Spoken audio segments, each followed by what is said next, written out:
قابل صد احترام اسی قدر علماء کرام، حاضرین،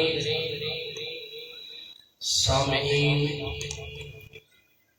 مسلمین، مخلصین، موحدین حضرات، السلام علیکم۔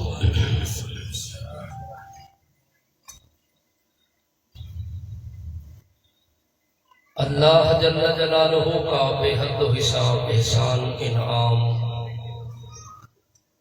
جس ذات کبریا نے، یکتا نے، تنہا نے، شہنشاہ نے، بادشاہ نے محض اپنی توفیق اور عنایت کے پیش نظر چند ہی لمحات کی خاطر آپ حضرات کی خدمت میں حاضری کا اللہ نے موقع اور شرف عنایت فرمایا۔ دعا ہے کہ اللہ آج کے اس اجتماع عظیم کی وساطت سے میری اور آپ تمام حضرات کی حاضری کو اللہ قبول فرمائے اور اللہ دارین کونین کی سعادت، بخشش اور نجات کا ذریعہ بنا دے۔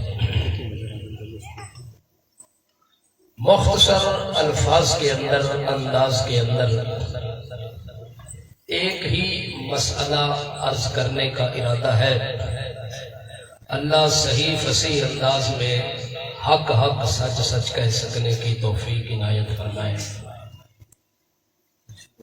قرآن مقدس کو اللہ نے اس زمین پہ اتارا۔ قرآن مقدس جب نازل ہوا اس وقت مخلوق اور کائنات کی حالت اور کیفیت یہ تھی کہ ان کو اپنے مربی، اپنے محسن، اپنے رب، اپنے پالنہار اور پروردگار کا پتہ نہیں تھا، علم نہیں تھا۔ اللہ نے قرآن مقدس کو اتارا اور اس کے اتارنے کی پہلی غرض، پہلی علت اور وجہ اللہ نے جو بیان فرمائی ہے کہ میں اس قرآن کے ذریعے اپنی پہچان کرانا چاہتا تھا کائنات کو، کہ اگر کوئی شخص رب کو پہچاننا چاہتا ہے، اگر کوئی شخص رب کو ماننا چاہتا ہے، اگر وہ پہچانے گا تو قرآن مقدس کے ذریعے، اگر وہ مانے گا تب بھی قرآن مقدس کے ذریعے۔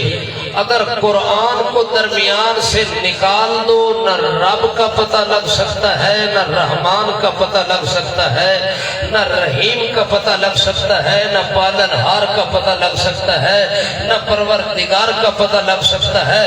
اگر رحمان کی معرفت اگر کسی نے حاصل کرنی ہے، اگر رحمان کی پہچان کسی نے حاصل کرنی ہے، تو اس معرفت اور پہچان کا ایک ہی ذریعہ اللہ نے آسمان سے اتارا، قرآن مقدس۔ قرآن مقدس پڑھنے والا شخص کبھی اللہ کی ذات سے ناآشنا نہیں رہ سکتا، کبھی معرفت الہی سے محروم نہیں رہ سکتا۔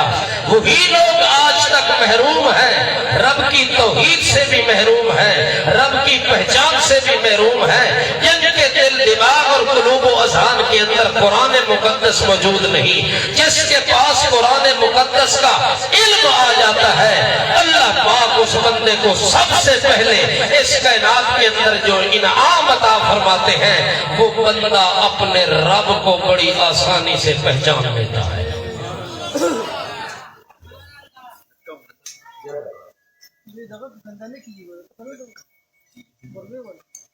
آپ جاگ رہے ہیں؟ جی بجلی سو گئی ہے کہ آپ سو گئے ہیں؟ بجلی سو پھر خیر ہے، بجلی کی خیر ہے، آپ تو جاگ رہے ہیں نا؟ جی خوب تو نہیں آئی؟ سب جاگ رہے ہیں؟ ماشاءاللہ، سب کہتے سبحان اللہ، اونچا اونچا کہ سبحان اللہ۔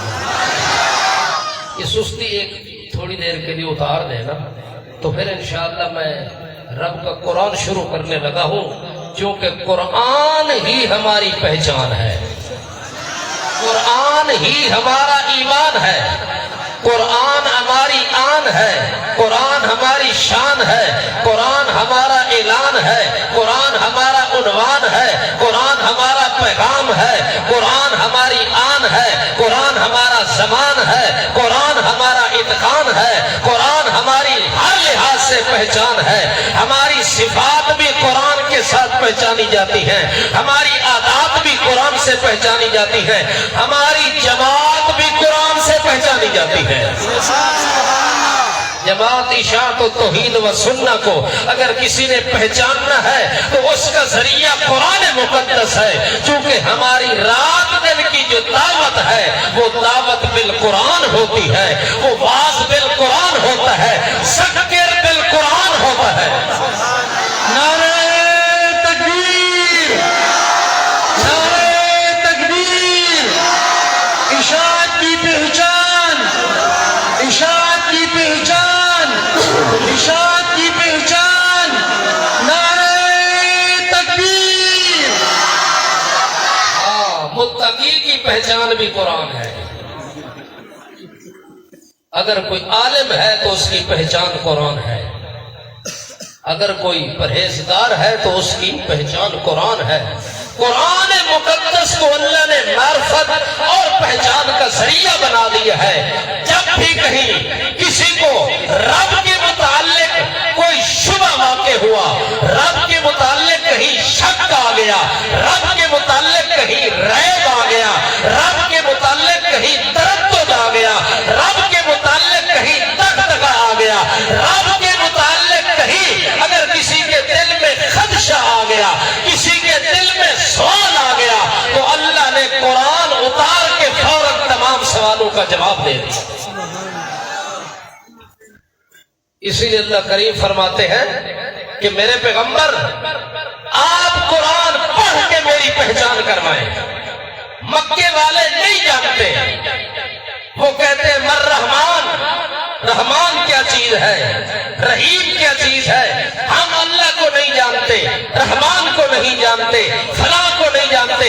جب وہ لوگ اس خدشے کا شکار ہوتے ہیں تو اللہ کریم فرماتے میرے پیغمبر ذرا میری پہچان تو کرا ان کو، جو انجان بن چکے ہیں، جاہل بن چکے ہیں، جن کو اپنے رب اور مربی اور محسن حقیقی کا علم نہیں ہے، وہ اولئک کالانعام بل ہم اصل کے مشتاق ہو چکے ہیں۔ میرے پیغمبر ذرا آپ حرکت کریں نا، قرآن میرا ہوگا، زبان تیری ہوگی، قرآن میرا ہوگا، اعلان تیرا ہوگا، قرآن میرا ہوگا، پیغام تیرا ہوگا، قرآن میرا ہوگا، پہچان میری ہوگی۔ قل هو اللہ احد اللہ الصمد لم یلد ولم یولد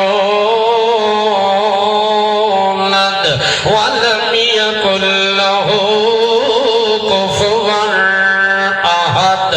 قل، اللہ کریم فرماتے ہیں اعلان کر میرے پاک پیغمبر اپنی زبان مقدس کے ساتھ۔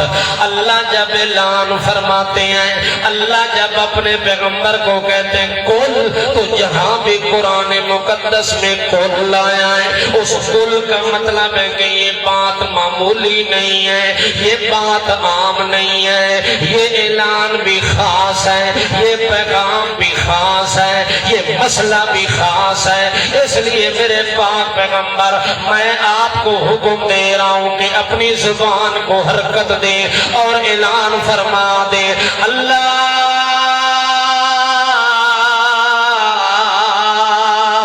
میں تو ہر آن تیار ہوں، ہر زمان تیار ہوں، ہر مکان تیار ہوں۔ اعلان کس بات کا کرنا ہے، پیغام اس قوم کو کس بات کا دینا ہے؟ اللہ پاک فرماتے ہیں سب سے پہلے میری پہچان کرا۔ ان کو میرا پتہ نہیں ہے، ان کو اپنے رب کا پتہ نہیں ہے، ان کو اپنے محسن کا پتہ نہیں ہے۔ اللہ کریم فرماتے میرے پیغمبر آپ ان کو فرما دیں کہ جس اللہ کے بارے میں آپ جاننا چاہتے ہیں کہ اللہ کون ہے، یہ جو لوگ بن چکے ہیں، یہ لوگ جو فلسفہ بن چکے ہیں، یہ لوگ جو تعدد الہ کے قائل ہو چکے ہیں، میرے پاک پیغمبر ان کو ذرا بتلا دے کہ تیرے رب کی حقیقت اور پہچان کیا ہے۔ کوئی رب کے بیٹے بنا کے بیٹھا ہوا ہے، کوئی رب کی بیٹیاں بنا کے بیٹھا ہوا ہے، کوئی عزیر کو رب کا بیٹا کہتا ہے، کوئی عیسیٰ روح اللہ کو رب کا بیٹا کہتا ہے، کوئی فرشتوں کو رب کی بیٹیاں بنا کے بیٹھا ہوا ہے۔ اللہ کریم فرماتے ہیں میرے پیغمبر ذرا اعلان کر اپنی سچی زبان سے، اپنی طیب اطیب طاہر اطہر زبان سے اعلان کر، تاکہ دنیا